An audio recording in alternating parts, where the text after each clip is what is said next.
Assalamu alaikum. Welcome back to Friday's edition of the Today Show. So I am sat on the sofa, but I can still smell the beautiful aroma of those wonderful chane parathe in the kitchen. As you can see, they promised us another 2 or 3, I believe, so they're there slaving away over that hot tawa. But as I said, I promised you a superstar. So here we are. Our next guest is a young and dynamic Indian leader in the world of Islamic finance and technology. As director of multiple Halal and Islamic investment management companies, he uses cutting-edge fintech solutions to optimize returns and ensure security for investors worldwide. He's also a passionate promoter of safe and halal artificial intelligence platforms, aiming to empower the global youth and professionals to explore ethical investment strategies. Today, he will share how AI and fintech can transform wealth management, create halal income streams, and protect us from online scams. Please welcome our Islamic fintech expert from India, Gibran Siddiq. Assalamu alaikum, brother Gibran. Gibran, how are you? Alhamdulillah, wa alaikum assalam wa rahmatullahi wa barakatuh. Thank you so much for such a kind welcome, and it was quite interesting to hear that. Thank you very much for coming on. Well, this is some serious stuff and very, very topical. Yes, absolutely. It's something which is the need of the hour. It's quite overhyped. A lot of people are always talking about AI and fintech. Yes. A lot of fear in the market, a lot of stigma, a lot of couple of negative aspects as well. There is. So it is the need of the hour right now to talk about it. You know, I couldn't agree more. So why don't I'm going to throw it out there. Absolutely. Quite an open question. Where do you think the world is heading today in terms of technology? This is a very interesting question, and I think this is something which everyone should understand.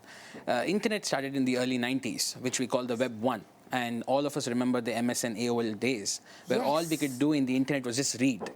That went for approximately a decade, for 10 years, and then eventually towards the early part of 2000, the internet transitioned to Web 2, where you could not only read, but you could also write, edit, and blog. This is a time where the majority of the companies who had data became really big companies. Now the internet has transitioned into the third era, which we call it as Web 3, where you can not only read, write, edit, and blog, but you can also own the network. What do I mean by ownership of network? Internet is no longer linear.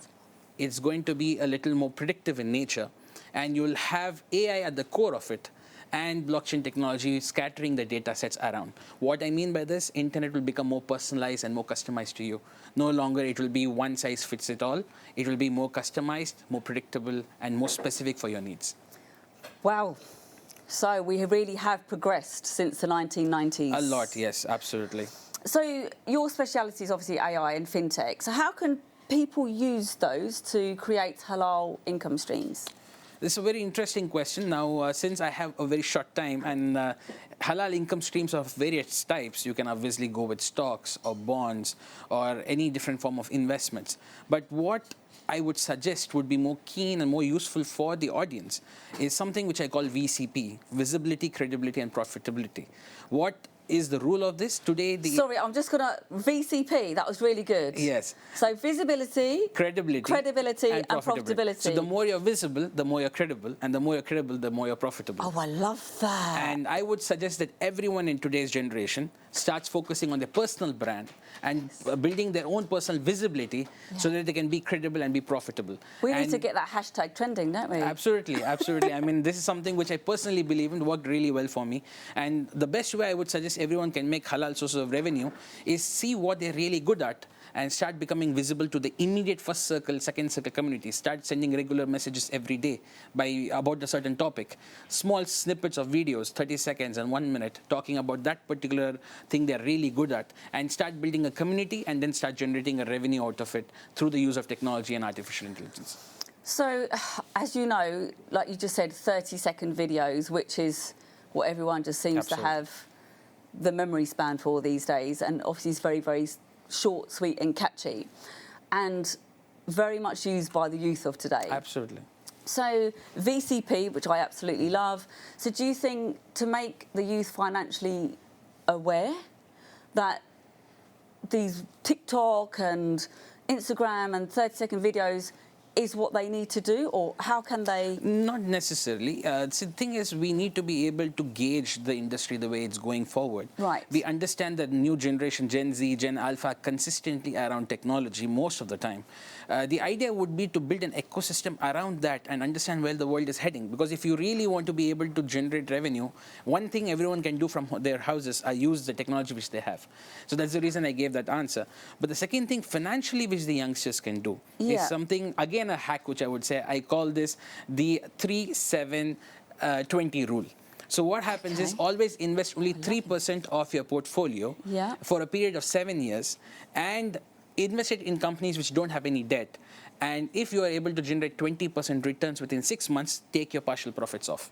This is a successfully proven model which will allow anyone and everyone to invest money. So 3%, say for example, 1 lakh, say if you're talking about $10,000 or $1,000, 3% is very small amount of money to invest and diversify. So you mentioned an ecosystem. I'd just like to take you a step back there. What does that mean for people, like in real simple layman terms? Okay. So how do you create an ecosystem so that you can invest in 3% of your portfolio for 7 years in companies that don't have any debt? See, okay, so this is a very elaborate concept. Now, what usually can be done is that if you are a person who earns a certain amount of revenue every month, you should allocate at least 5 to 10% of that to be reinvested either in SIPs, such as small stocks, or some sort of a small investment or saving plan, allowing you to be able to compound that over a period of 10 or 20 years. This is something which is a proven method financially. So where can people invest in, you said SIP? Yes. So small stocks, so in Halal, Islamic companies. There are so many platforms. There are so many SIP tools available in the market. There are so many mutual funds available in the market. Right. There are bonds available in the market. But I would suggest the best way to invest, the definition of risk. How can you eliminate risk from any investment? The definition of risk is not knowing what you're doing. And this is not what I'm saying. And this is something which the proven investors are saying. Calculated risk, perhaps? That would be great. So the thing is, if I ask you to invest in something, and if you understand the industry really well, it's no more risky for you. But if I don't understand it, it's risky for me. So the best way to eliminate risk out of investments is to be able to understand it thoroughly well to the point where you feel the risk is eliminated. But do you think people can do that and furnish themselves to understand, or do they employ experts? Because, like you said, there's many companies, and there's lots of different kind of entities to invest in. So how, because one of the things, the downside of technology is scams. Absolutely. So scams, so how can you know if I want to invest 3% that it's a legitimate company or an interest that, okay, I'm not going to get scammed, this is absolutely okay. What due diligence would I do or somebody else do? Is 30-second TikTok videos enough? No, absolutely not. See, as I said, it's very important to do your research. The most important aspect of it is to know exactly what you're doing. For example, if I'm going to invest in a project, I would not invest just because I like you. I would not invest just because I know you. I would rather invest... That's quite common, though, isn't it? Is that a common pitfall that people do? Because I'm sorry to say this, but our community is quite emotionally driven. And the moment they like someone, they are very blind with giving the capital to them, which is not the way investments are made. Investments should be made structurally. There's a particular process. You need to do your due diligence, understand what the product is, what the return is, what is the worst case scenario, what is your exit plans, and how exactly do you wish to take your returns out of it. Have everything documented in the contracts, and that's the best way to move forward.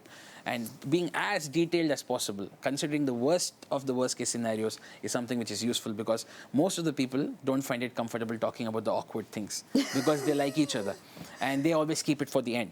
But this is the sunnah of Rasulullah Sallallahu Alaihi Wasallam, that you have to talk about the most uncomfortable things and document it in your agreement. Right, which is quite a nice segue for my next question, because I want to ask you about AI, which is your other speciality. So AI obviously takes out the emotion. So how can people use AI, or like ordinary people, to make kind of smarter money moves or money investments? This is a very challenging question because AI is very fluid. It's like electricity. Now, everyone can use AI. AI is like electricity. Yes. Interesting So the analogy. usage of AI is very different for different people. What I use AI for, you might not use it for the same reason. So I cannot give one answer for all, but something which I can very clearly say that in the era of AI, what people can do is predominantly try to understand how it works and where it's heading, and how can you particularly customize AI to your necessary solutions. And for layman people, for example, for people like my father or other people who don't understand technology, it's very simple. You just need to start using it regularly on a day-to-day basis, and not just misunderstand AI to be ChatGPT. Okay. Yes, I think I have that, yeah, by the the way. I predominant think that misunderstanding too. is AI is just not ChatGPT. Yeah. AI is going to evolve evolve in a significant way and transition the way you use internet itself. So it's very important that you perceive AI in a very customized manner. A simple way I tell it is, in the era of AI, imagination is a new currency. Now, if you feel in making food, you can use AI, you can use it. If you feel while doing media, you can use AI, you can do it. So it's all about how you use AI for your own creative imagination. So that's very, very interesting point that you just said there.